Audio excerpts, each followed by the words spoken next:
मचाऊं गई।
બોલો રામચંદ્ર ભગવાન કી જય।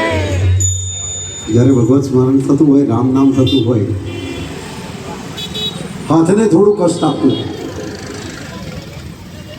તાલીની સાથે ભજન કરીએ, સત્સંગ કરીએ, કીર્તન કરીએ ને સાહેબ, એનો આનંદ બહુ જુદો આવતો હોય। કારણ કે ભજન અને સત્સંગમાં જઈને તાલી પાડવી, ભજન અને સત્સંગમાં જઈને તાલી પાડવી એટલે અભિમાનનો ત્યાગ કરવો। આ પહેલી વાત છે, આ ધર્મશાસ્ત્ર એમ કહે છે। અને આનો બહુ મોટો ફાયદો છે। સ્વીકારવું ના સ્વીકારવું તમારા હાથની વાત છે, પણ બહુ કોન્ફિડન્સ સાથે કહું છું કે ભજન કીર્તનની અંદર જઈ અને 108 વખત તાળી પાડતા પાડતા કીર્તન કરીએ ને, આજીવન એના દરવાજાની અંદર 108 ના આવે। હવે નક્કી તમારે કરી લેવાનું, પાડવી છે કે નથી પાડવી। ભાઈ ભાઈ ભાઈ, जिन जिन्होंने ये मोती चुले वो तो माला माल हुए, धन दौलत के अंधे पुजारी आखिर तो कंगाल हुए। મિત્રો નોંધી રાખજો એક વાત, ગમે એટલું હશે સાહેબ, ગમે એટલું હશે, તમારી પાસે વાહન હશે, વાડી હશે, લાડી હશે, ગાડી હશે, કદાચ ઘરની અંદર ફર્નિચર પણ વિદેશ વાળો હશે, પણ અહીંયાથી મજાલ છે તમારી કોઈની તાકાત હોય એક તસો ઉપર લઈ ગયા હોય, કોઈની તાકાત નથી। એક શેઠે નક્કી કરી નાખેલું, હા સમીરભાઈ, એક શેઠે એવું નક્કી કરી નાખેલું કે મારી જેટલી સંપત્તિ છે એ બધી મને ઉપર મળવી જોઈએ। સાહેબ મોટા મોટા મહારાજોની પાસે ગયા, સંતોની પાસે ગયા, કે આ શક્ય જ ના હોય યાર, જે અહીં છે એ ઉપર મળે।